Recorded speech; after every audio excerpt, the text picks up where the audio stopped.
Hey everyone, welcome to another video. My name is Lori and welcome to my channel and my life today. Today is my first week of Talk About It Tuesday. Hope you'll enjoy. See what we're going to talk about.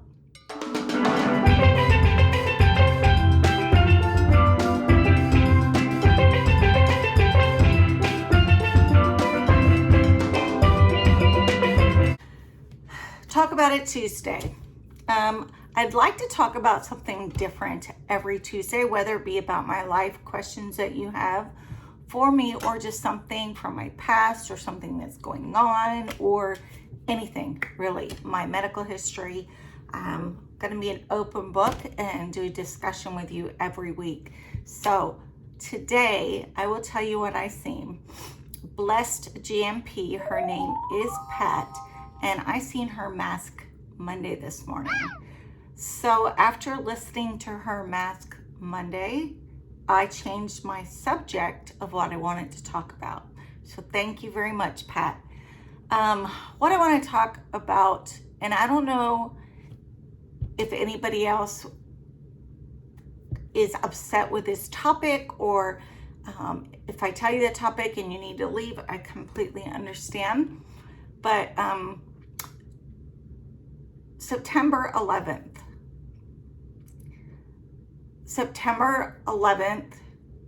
was a very difficult day for me. So let me put you kind of in where I was and what I was doing at the time. I will never ever forget it. I was home with my kids, and I have two children, Megan and Shane, and they were little. My son is now 31 and my daughter is almost 34. So it was us three at home. My husband had went to work, and I think I was off that day because I used to stock shelves on the Air Force Base at like 4 in the morning till 4 to 10 or something like that. But I don't think I was working that day. And so you guys know I live by Little Rock Air Force Base, and that's where I worked at the time.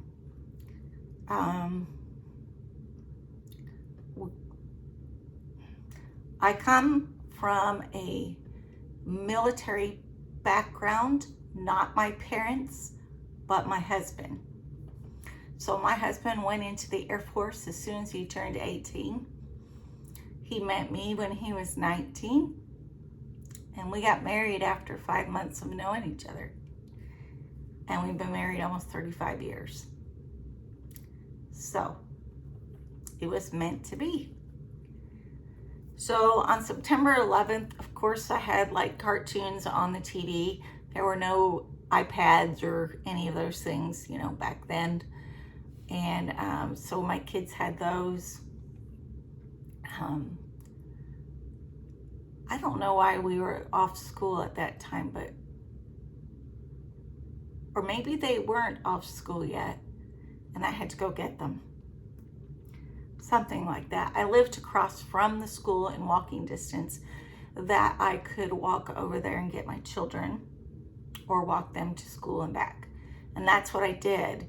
I didn't use a white cane at that time. I had a little more vision than I have now.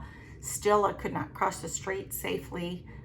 But I did it every day to go get my kids. And then on the way home, both of my children knew how to look for cars. And they learned that at a very young age. My daughter, I think, was 2.5 when she was able to do that. So I remember having something on the TV, and I was cleaning. We lived in this little house. This was our first home we've ever built. It was about 1,100 square feet, had 3 bedrooms. Well, we didn't build it. It's the first one we bought, say that. And I heard, oh my God, they crashed into the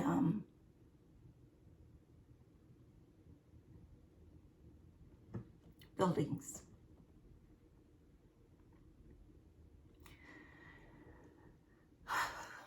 This is hard for me. My husband was still active duty in the military. I went up to the TV to look at it because I couldn't see from far. And there was smoke coming out of the buildings. And there was people running for their lives. I collapsed on the floor, on my knees, with my head in my hand.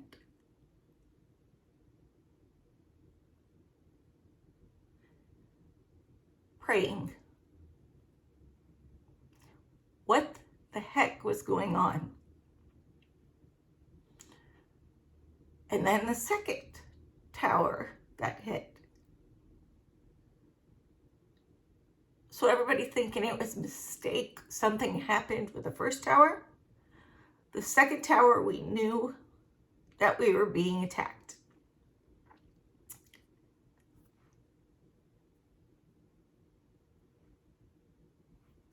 I tried to call my husband, and all the phones were down on the base. You couldn't call in, you couldn't call out, you couldn't leave the base, you couldn't get on the base. Every base closed down, basically.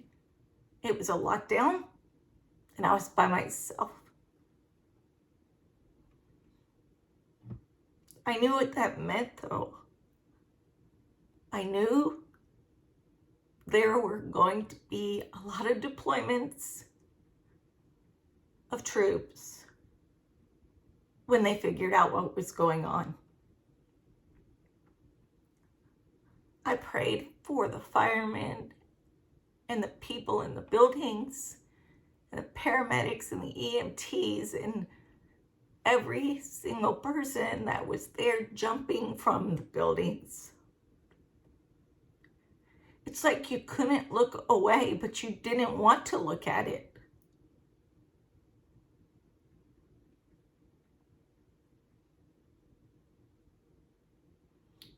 I thought, how do I tell my kids what happened? We were attacked on our soil.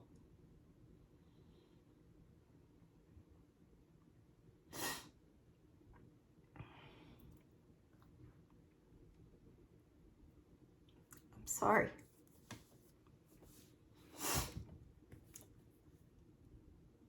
I still have a military family and a presence in the military. My husband had retired several years ago, but he still works in the same building that he worked for while he was military, but now he's civilian. So he's still working for the government, the Air Force, and he's very proud to have served.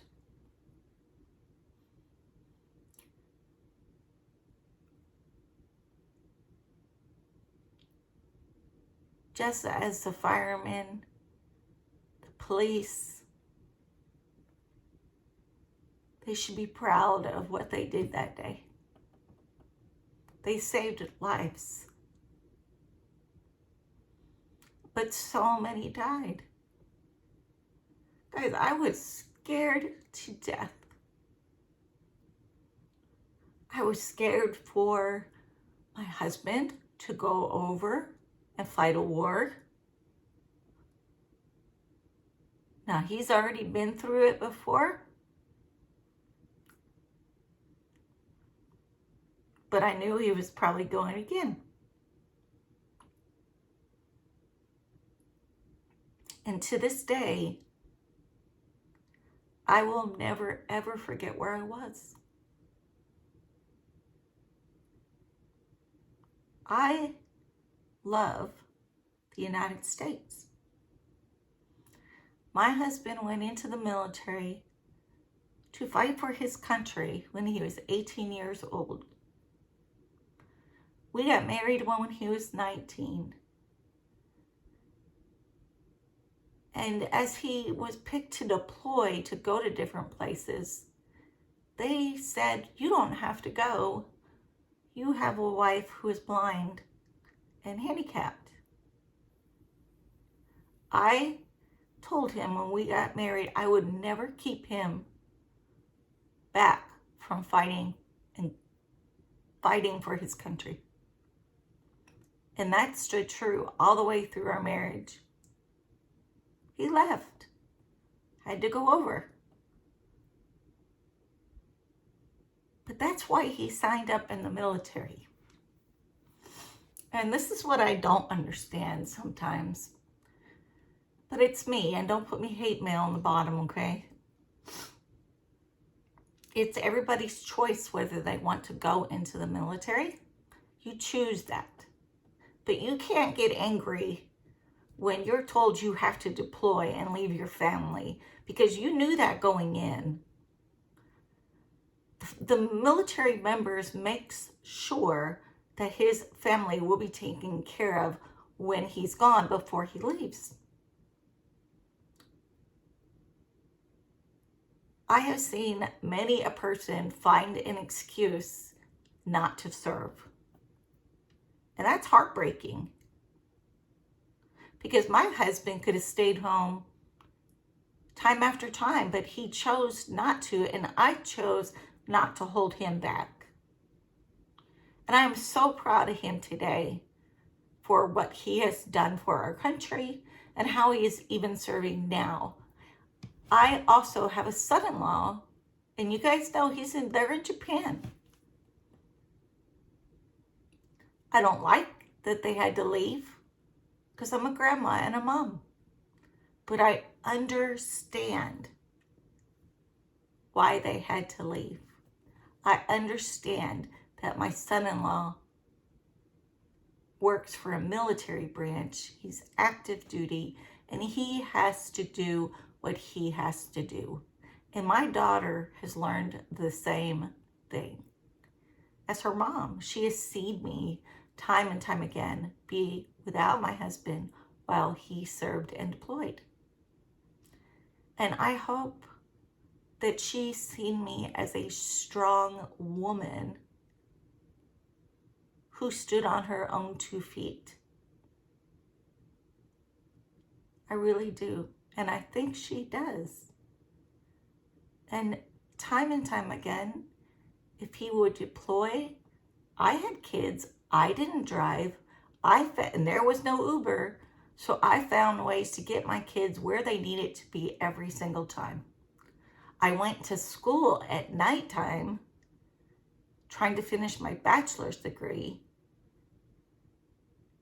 There's just so many things that we just cry about when you got military members and spouses out there fighting for our country. We really shouldn't complain. If you're a military member and you signed up for it, I don't want to hear you complain. I really don't. I appreciate the service that you do for me every day, whether you're here or you're over in a foreign country where there is war or humanitarian issues. Our military is constantly doing humanitarian issues.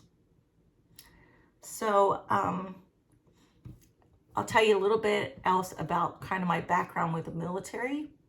So in the year 2000, I started working for a nonprofit blind organization that was on the Air Force Base. It was a store, and I had, of course, cashier experience and stocking experience in that. So I was hired, and day in and day out, I fitted these deployers to go. So we could never tell anybody where they were going. We could never basically speak about it because it was confidential. But that store clothed those soldiers, or because there's Navy, Air Force, Army, all right there. We took care of all their needs for when they had to leave. And I watched that for 16 years. I was with that company for 16 years. I've only been retired 2 years. But it made me really grateful, even more for those that serve.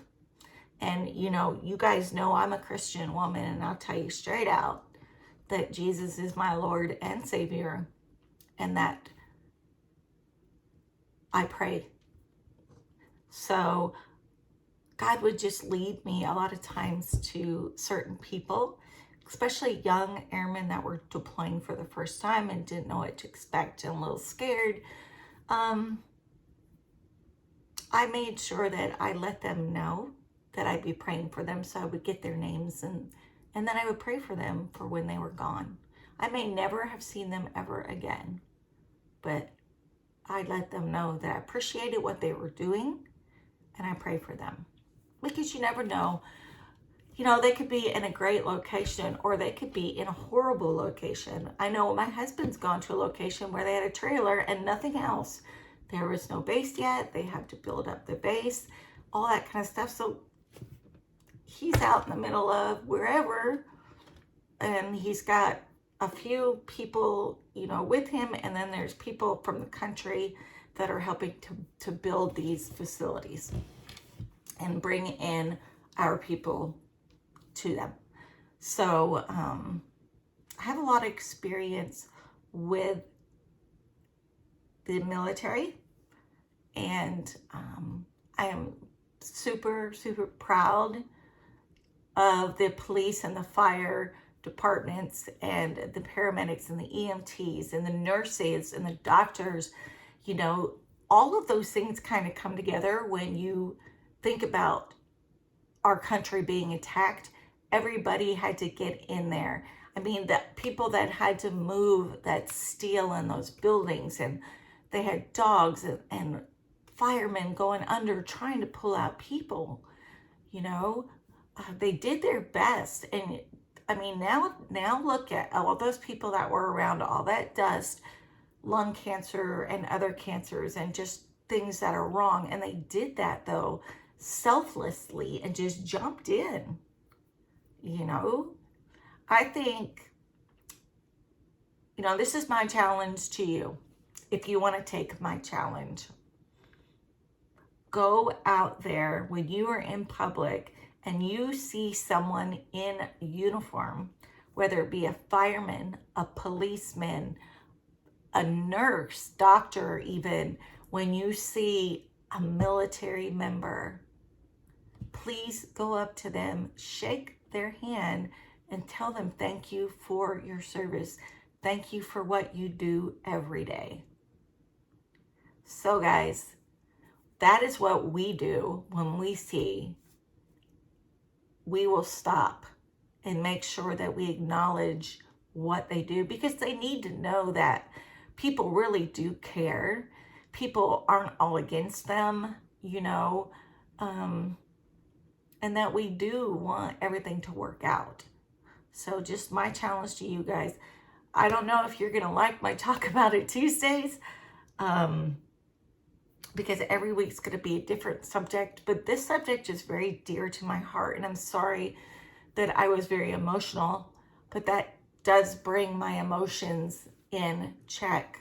And I also forgot I have a nephew who just retired out of the National Guard. And no, I don't forget the National Guard, them too. They are always there too. So that's it for my Talk About It Tuesday, guys. I hope you enjoyed it, and we'll talk about it next Tuesday. I will see you in the next video.